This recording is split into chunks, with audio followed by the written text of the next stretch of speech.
The following podcast is a Blacklist production. Viewer discretion is advised. And welcome back to your daily, but not so daily dose of TV Static with your host, Ronit and Karol. How you doing, Karol? I don't know, but the turkey sound is the only thing that came to mind. Today's episode is all about maps. I'm directionally challenged sometimes. Do you ever make like the little L thing on your hands and like to see which one's left and right? Are you shitting me? All the fucking time. Oh my god. But we'll get to that section in a bit. But let's just talk about maps, because without them, I mean, they're like probably one of the most important resources or probably thing invented, I think, in a good amount of history. Because, well, it kind of shows us where everything is. I mean, for example, right? If we look at, our maps from, Google Maps, or if we use Apple Maps or something, it tells us the location, time, place, of like, okay, we need to be here at a certain time. Or, okay, we leave at this time, it shows us traffic. But what about maps in the early days, right? For example, the history of cartography. Karol, what do you know about that? Go for it. Oh, okay. So I have a question for you before we actually get into cartography. Well, how would you define the word map? I would probably define it as Do you know back in the day, you can actually call a person's face a map? How? What? Why? I don't know. So, like, if you're talking to someone and they're like, oh, I didn't see you, or like, oh, I didn't recognize you, it's like, oh, bro, you ought to know my map by now. Oh, you know what? That's actually, like, I wouldn't say it's, like, probably a person's face, but, like... No, it is. No, I see what you mean. It's an informal way of saying face, is map. I would take that a step further, though, because I think, like, if you say you map a person, right, I can normally tell who someone is by just looking at the back of someone. So I wouldn't, like, I would take it a step further, like, not just their face, but if you can... The whole head? No, just, like, their entire outline of their body from the back, I can usually tell who it is. My cousin, Man's is mapping out people's bodies? Ain't no way. I'm about to fucking wear the baggiest, the biggest, fucking boxiest clothes around this man. Yeah, and I have to find a 2'4" midget. Yeah, okay, yeah, no problem. 911. But going back to what the definition of a map is, I would say probably my own definition is any place. It's something that can give you a location of where something is. To break it down a little bit further than that, the definition from dictionary.com is the representation of an area of land or sea showing physical features, cities or roads, and etc. You're forgetting that it's diagrammatic. I had no idea. It's either diagrammatic or two-dimensional. Awesome.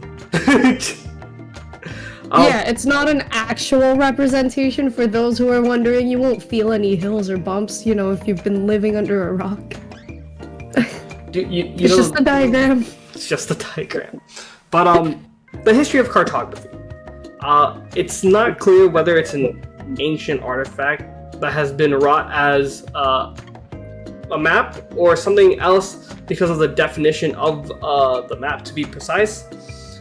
The word map isn't exactly precise. So if you're looking at the origin, the earliest word we know is the 16th century, which is map. But that originates from the word mappamundi, which is both Latin, which means sheet of the world. Or more so, napkin of the world. Wait.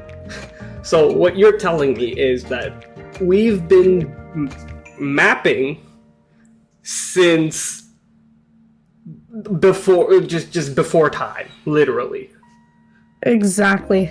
Way before time. But the problem is, there's no single artifact that's accepted to be the earliest surviving map, and there's 6 of them. The only one that really goes is the Babylonian clay tablet. So speaking of which, I'm showing a picture on screen right now about that clay tablet. Yeah, so it dates back to the 6th century BCE. For those who don't know, BCE can be before Christ, before Common Era, but it's before he was born, you know, like how we are now in the year 2024 of our Lord Christ. AD, baby, woo! Yeah, you know, for those who are like my old friends back in the day who didn't believe in evolution, this is for you. But like even just looking at the like this stone map, right? Just even like the details are there, like, and you can see clearly, like, okay, there's the road, there's the buildings, right? And I'm like, yeah. If you keep looking at it, look at the map. How big do you think that clay tablet would be? probably like 2 feet wide max. Like an iPhone. That was the size of an iPhone? It's like 7.5, 7.6 by 6.8 centimeters.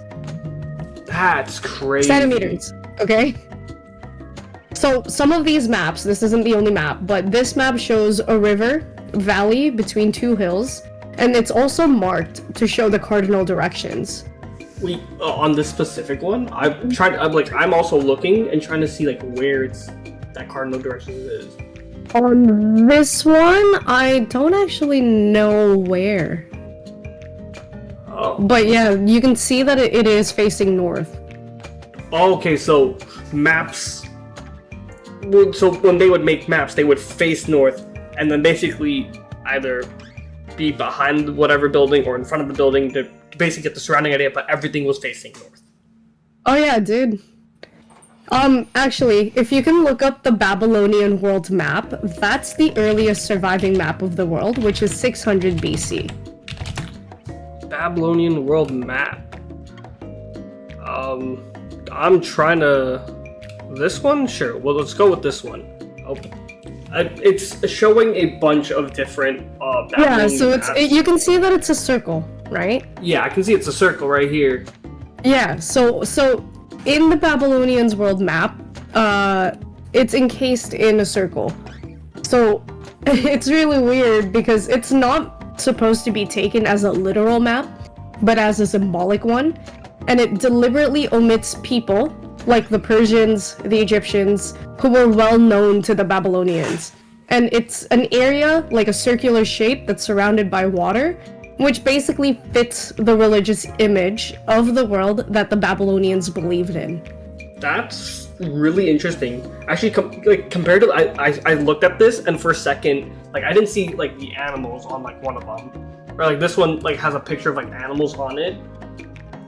It's just a circle. I didn't see the actual thing, and it looked like from a distance that it was a crops or like the harvesting times for crops. Yeah. So that not related to maps, but like that's what I thought that was. But No, that's fair.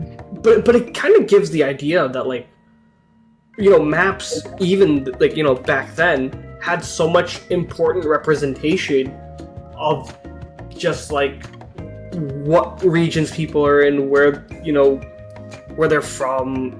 It could also, like, you know, help distinct dialect, right? Like, over the years, people, like, and this is more of like a history bit, where, you know, during war, where people would conquer other people, you had to know that location, right? And if you didn't know, it's either you fought or you didn't. I sent you a link of the Babylonian world map. Ooh, pulling that up. Oh, where did it go? So that's, yeah. Like, you can see that they intentionally fucking... Dude, that's crazy. Europe, just the biggest landmass. That's crazy. This was a world map recreated by Anaximander, which was a Greek mathematician and geographist. That's crazy. So this is probably the earliest known maps. Now if we skip a little bit ahead in time, and by a little bit I mean almost 1900 years? A little bit? 1944? 1944, yeah. Yeah, talking about maps, and how much I like maps, I'm glad that there's a map made by the company Michelin. Michelin star food? You know, the Michelin brothers? Yes, the tire company that was made in 1889. I like how you and I went to different spots about Michelin. I heard Michelin, I thought food, and you said tires. Completely different. Well, yeah, I mean, it makes sense, but they created a guide in the 1900s to promote the use of cars. So this was before the war. The guide included maps and instructions for basically everything, including repairing tires. They believe that a travel promotional guide with information on, like, trip planning, do-it-yourself maintenance, and food along the way, cough cough Michelin stars, would basically force people to drive even more. This was the goal. And they distributed this guide for free for like 20 years. And then sold it for 7 francs. How much would 7 francs be today? Let me give you that. In Alice's in real-time conversion, 7 francs to USD. 7 Swiss francs to USD exchange rate. Okay, hold on. 7... currently, one Swiss franc rate to USD is 1.12. So 1 Swiss franc is about $1.12 USD. Okay, no, but I'm looking at it now. The value of francs back in the day. So having 100 francs in the 1800s would be the same as having 1900. 1900, Jesus! $1,963. That's criminal. Wait, that's actually so wild. That's... yeah. But it does make sense, hold on. But I want to say, it does make sense, because I wanted to point this out, because you said this earlier, it promoted driving. I think that's so smart into why they want to do this, because it's like, okay, there's a new invention, the car, right? It's like, well, it's been out for some time, and, you know, we want to have people use it. Well, then why don't we, you know, use this type of... Would it be considered propaganda? Or, like, I don't think propaganda is the correct word. No, it wouldn't be considered propaganda. This is tourism. Tourism, thank you. Sorry, I don't... So it's funny because nobody wanted to buy it for 7 francs. That shit's expensive. So 6 years later, they introduced the concept of using a Michelin star to rank the restaurants. And then 5 years after that, they expanded the ratings from a single available star to a range of different ratings that topped out at 3. Mind you, these are the same guides that helped our allies win on D-Day. Amen, brother, amen. That's wild. So, if I have this correct, actually, before I get there, how many Michelin star restaurants have you been to? Fuck, I don't know, but I've been to a few in France, where these were created. Well, not really. It was mostly for France and Europe. I've been to a couple. Dude, is it worth the price point? Some of them, not so much. Some of the other ones, hell yes. I would say, if you can, take a trip around the world. You know, once you're retired, got some money laying around, go to these places and get a bite to eat. Because damn. My guy. What? We're millennials, and you're Gen Z. You're still thinking about us being able to retire? True. But no, you know, for those who want to go experience life, go fucking experience life. But you know who can't retire? People in the tech industry. And this is a great segment for tech people because this What about Michelin guides in World War II? Oh, sorry, completely forgot about that. I jumped the gun here. The Michelin map. Hold on. I'm so lost what we're at. Okay, so curiously, there's two guides. One that's sand-colored, and that's known as the Michelin Red. Make it make sense because one that's sand-colored and one that is Michelin Red. If you were American, this was your book. They called it the War Guide. And then several thousands of copies were reissued in the US in 1944. Imagine if it was 1994, we'd be all fucked. Anyway, they got these books just before they left for France to fight the Nazis. And I guess at some point it was illegal to have these books because of whoever was occupying at the time. So these would be slipped and hidden in backpacks and distributed to every single commander of the units taking part in D-Day. The French towns were listed in alphabetical order, and they were made easier to understand by non-French speakers like Ronit. Hi, I speak English and a little bit of Gujarati. Okay, you wanna know what's fucked up? What? The auction house sold one in 2020. Okay. How much do you think it was for? For that much. Mind you, it has poor shitty paper that's fragile because it was made during wartime. Okay? And it was bought 2020. So almost 100 years later. Almost 80 years later. Holy shit. That's a lot of money. How much? That's a year's salary, brother. Holy. Yeah, so if 7 francs or 100 francs is 1963, how much do you think this 1900s Michelin guide goes for today? In 2024, probably 120,000. In 2020, I don't know, 20 something? 20k? 33,000 euros? 33.6. Jesus Christ. Who's got that money? Yeah. I don't. 33,549 euros. How much is that? It's a car. It's literally a brand new car. It's literally an entire car. Someone bought a Michelin guide for an entire car. A flimsy piece of paper for a car, is what you're telling me. A book with flimsy paper. Mind you, this guide was also thicker than the original guide, and it was more fragile. Hey, whoever has this book, hats off to you, because you paid a hefty penny for that. And speaking of thick guides, I guess we got tired of using fucking paper, and that's when we jumped into the tech industry.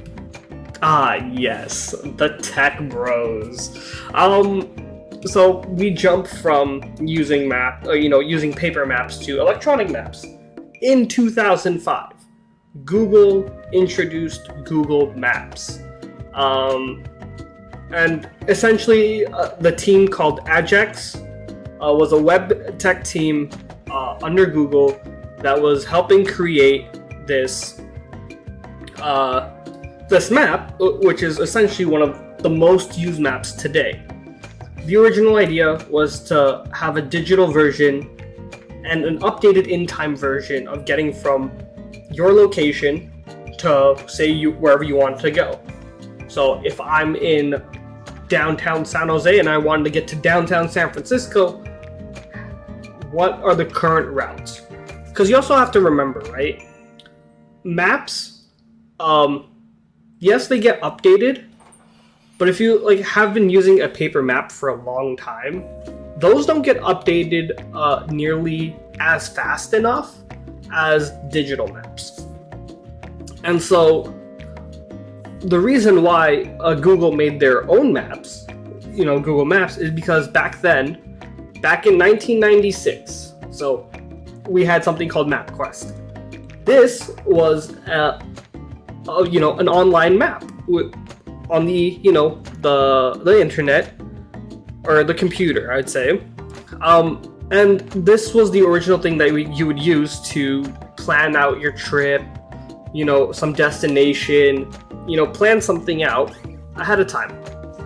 And it kind of gave you the different times for traffics and stuff, but like it couldn't predict an accident. It couldn't predict, real-time things like construction or something, right? And that's what Google Maps wanted to do. Google Maps wanted to give you, there's a crash on this highway or this freeway. There is actually a lot of traffic. Try to reroute, a different way. And that was kind of like the general idea. Do you know what I found out about US Maps though? What? Go ahead. If you're going from west to east, the numbers go up in tens. You get 10, 20, 30, 50, 60, 80, 90. Mm-hmm. And then if you're going north to south, the numbers are in fives. Yep. Like 5, 10s, 15s. If the number is in even number, it means it reconnects back to the main roadway. But if it's an odd number, it ends. Oh, sorry, no, I got that backwards. If it's an odd number, it connects back to a roadway. If it's an even number, it ends. That's interesting. Yeah.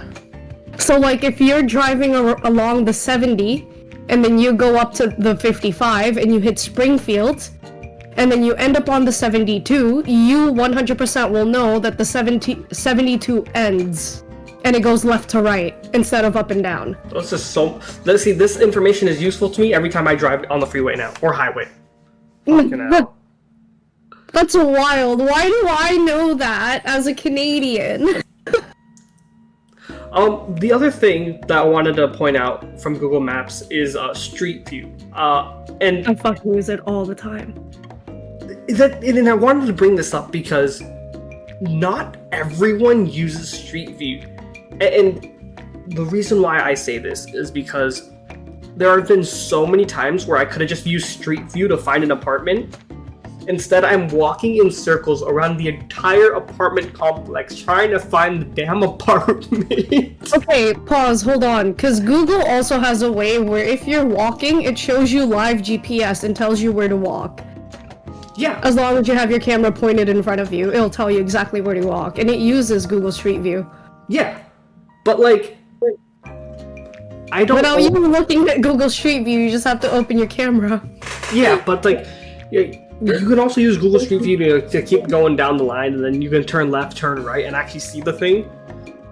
I don't actually, have Google Maps open. I just go, here's the kind of location I should be in. All right, let me just start walking around until I find it. I spent like 20 minutes trying to find an apartment one time. I circled it like 3 times in a row, and I'm stupid. Okay, it happens. We know this. But going a little bit further into it, Google Maps is so helpful, and this is kind of where nerds be nerds, and this is going to be a little bit deep dive of the programming side of it. So there's a lot of different coding languages for Google Maps, and a lot of the maps that you use today, Waze, Apple Maps, Google Maps, whichever one you want to use, they all use kind of the same idea of using a different number of languages, coding languages, for their app. So I wanted to look at Google Maps because, that's what we brought up. And their main programming language is C++. Now they also use Java. Sir. They also use Java, they also use JavaScript, they use Python, but the reason that they use C++ is for actually rendering times. So in their testing, when they were first making it, and even now, they had C++ has a faster rendering time, which means everything can load faster. You can also do location searches are faster. Sorry, English isn't... I get it, English is hard. Also, Google Maps can be used offline. I learned this today. Google Maps is the baseline maps for most vehicles, and when a car companies make their own apps and stuff for their cars, they use Google Maps to kind of download the current updated maps, and then they'll put like their kind of own overlay or like their own settings over that map as well. And C++ also gives you the fastest calculates the faster routes and distances. That's just C++, right? So it's all of your anything that's complex and heavy goes through C++, and that's why it's so good. Like your ex's ego? Brother, really? We're bringing that up today? Damn! Yeah, I gotta fire a shot at some point! Damn, shots fired and not by the cops! Reference to the last episode. But also, here's the thing. When you look at the other coding languages, right? So Java, for example, Java uses, the main use for Java is the backend and the user profiles. So it makes sure everything is still up and running and that there are no security breaches from profiles, because you can, sign in on Google, and, when you sign in, you can anything you search up on Google Maps on your laptop. If you have Google Maps downloaded on your phone, you can send it to your phone. Backend stuff. Again, from user profile, which is great. Python, another coding language, is for processing data to automation. So everything that the user does is for a reason, right? So if I say I want everything to be said, right? Oh, in X many kilometers or in X many miles, turn right, turn left. Or if you want to mute that instead of it being, saying it out loud, if you have a phone, then it'll automatically just kind of tell you. Or if you wear a watch, it'll kind of buzz on your phone or your watch. Again, that's all part of Python and that user interface. Now, originally, Python was used to handle a large amount of data. However, they actually, from Python, switched over to, to JavaScript to actually handle better use cases for the interactive. So they did change some of the code and some of the stuff, but it was to make it user-friendly. User-friendly, my most hated word. Dude, some people are stupid. I don't even think that some people are stupid, just some people need to read before they complain. Fair and valid. I'm just saying. But that's your little nerd talk for that. But here's the main reason why we made this episode. It's because all the weird shit we can find now on Google Maps.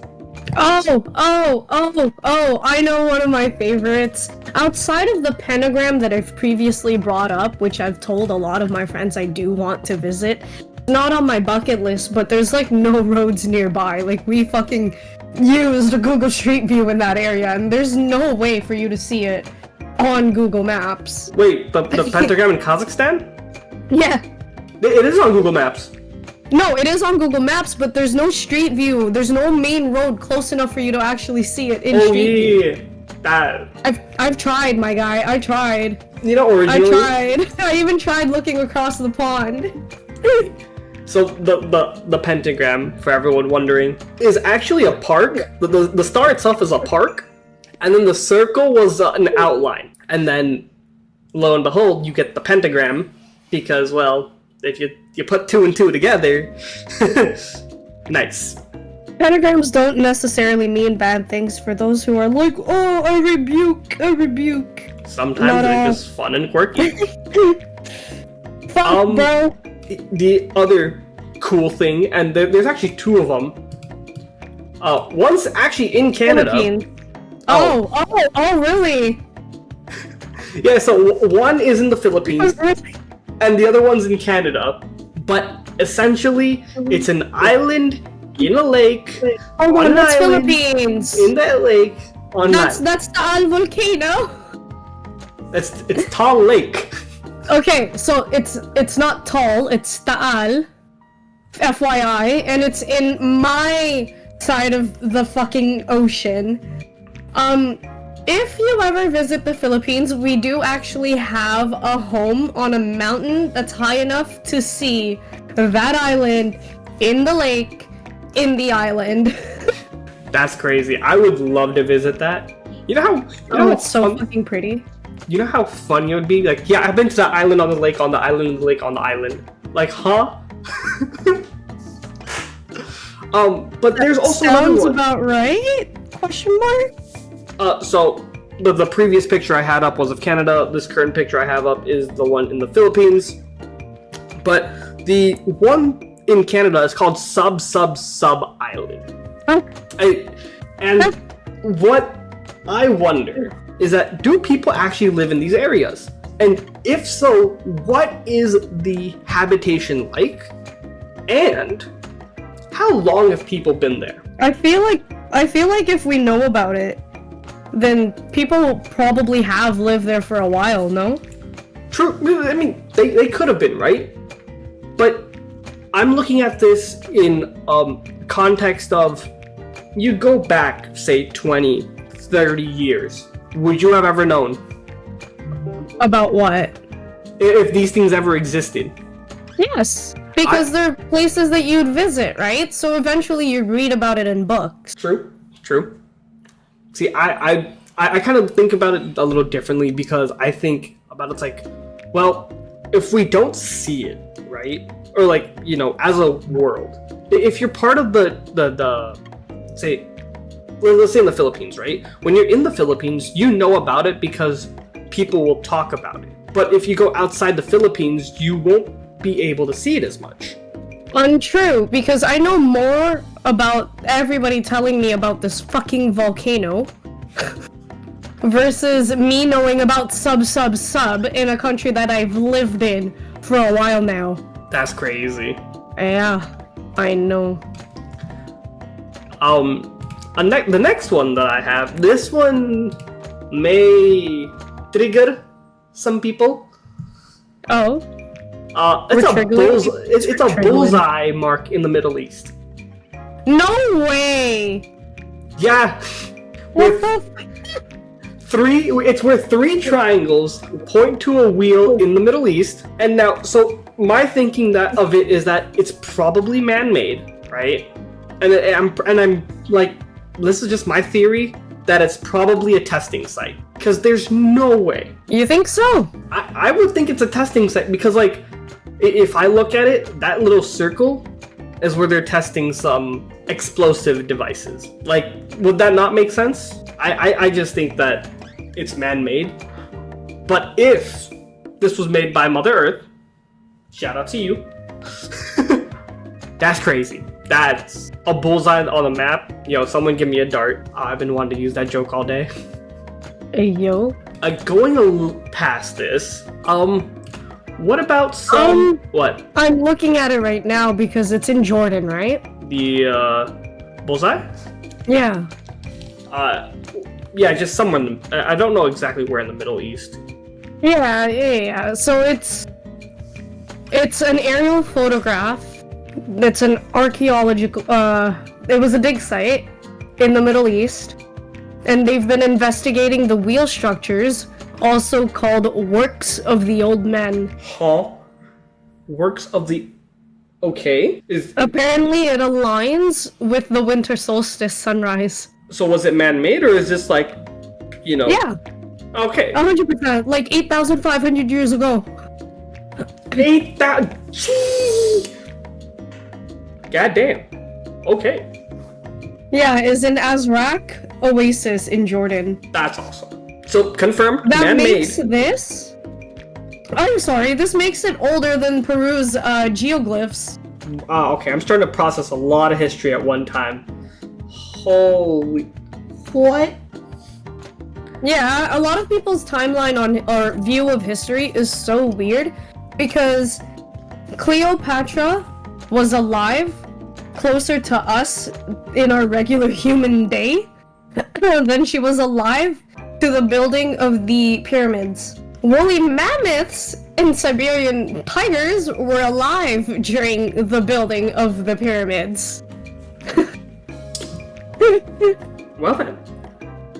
Yeah, timeline is fucked up. Timeline just went skewed and right out the window. Thanks, history, you're a friend. Dad, I don't even know what to say anymore. I was gonna bring up Egypt, but you know, frankly, this seems a lot better than Egypt than what I had prepared for. Speaking of Egypt. Speaking of Egypt, the Apollo moon landing. Good times. 1969.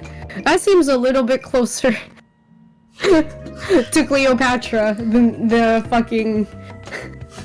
God. I'm so lost for words now. I don't know. I had this whole segment ready to show maps and shit. Take it out the window, Carol. Appreciate it. Thanks. You're very welcome. But looking at Egypt, actually, though, no, we can laugh more about this later. So they found what appears to be another pyramid.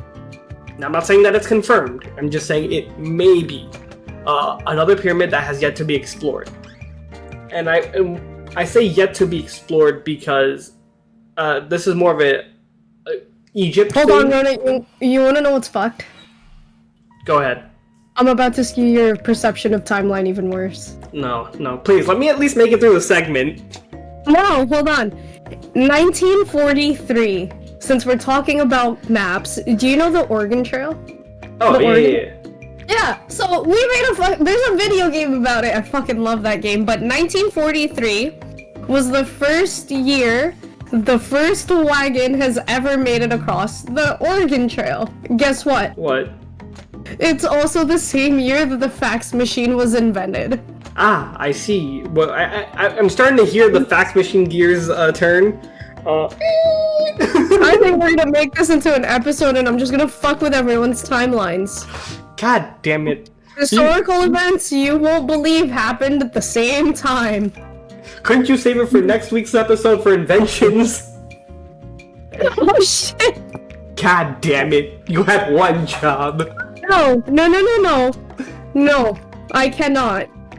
God damn I it. don't want to include it in there because this is an historical event. This is also history. I love history. Oh man, what good times. I think we've become a history podcast. Amen to that. It's no longer about life's daily turbulences or our take on everything without leftism or propaganda. Anyways. Oh, fuck. But going back, Egypt won't let people excavate the area. Gee, I wonder why. It's because of their security and their economic situations. Good time. Gee, I wonder why. Oh, bro, there's so many. So, this first picture that I have pulled up is the excavation site that they were maybe an excavation site, or the pyramid that they want to excavate. God damn it. And this second picture that I have pulled up is also in Egypt. This actually is this either, because it's not confirmed, is either the where a pyramid used to be and it has eroded over time, or I think I know what site you're talking about. I don't know the name of the site. I just know that I was doing my research and this is what I found. And I was like, this is interesting because they're right next. It's like, you know, in Egypt. They're not say right next to each other, but it's in Egypt. Yeah, no. I know what you mean. So they either say it's a pyramid that's eroded away, or it's some new geographical feature from Earth just saying hi. Oh, don't forget about me. Okay, man. I gave you life. I gave you everything. Bruh. And the last one I wanted to bring up, and I don't think this one's weird. I think this is just interesting. So there's a destination called Mount Lico. I don't know how to pronounce this. I'm so sorry in advance. Mozambique. Mozambique? Mozambique here! It's essentially a high altitude rainforest. 400 feet above ground of like the parts of the rainforest. And when they went there, they actually found pots and some other things that actually may have been there from 100 years ago. And just remember, all these pictures were taken by Google Maps. So people want to go explore these places or go see these places to actually understand the history of it. But how in the hell does a rainforest go 400 feet upward? How? But, cool, fun, quirky things that Google Maps gives us. So, to kind of bring us all back together, why we use maps today? Well, it's simple, really. It's to visually represent and understand the world around us, providing information, locations, distances, geographical features, data, and allows people to navigate, plan, and research specific areas, which, I want to go to Japan soon, or I want to go to Hawaii again. Well, I use a map to figure out where I want to go. Simple. And that's why we use it. We use it to plan shit out. I don't know, I'd say the overall use of it is to, get to point A to point B. Some of us are directionally challenged. I still gotta use the little left and right sometimes. I'll know on the indicator, but turn left doesn't signal in my brain until I look at the steering wheel with my hands in an L. L is left, then not L is right. Your thoughts, Carol? Nothing to say, because I do it too. Good times. I think that's a good point to end the episode, yeah? Yeah. We see you, on next episode? Was it episode 5? Episode 6? I don't know what's going up. But we'll see you then. Bye! No Bravo 6? Oh, I completely forgot about that. I thought you were gonna click it, to be honest with you. I thought so too, but my brain shut off. My phone shut off, I'm holding it.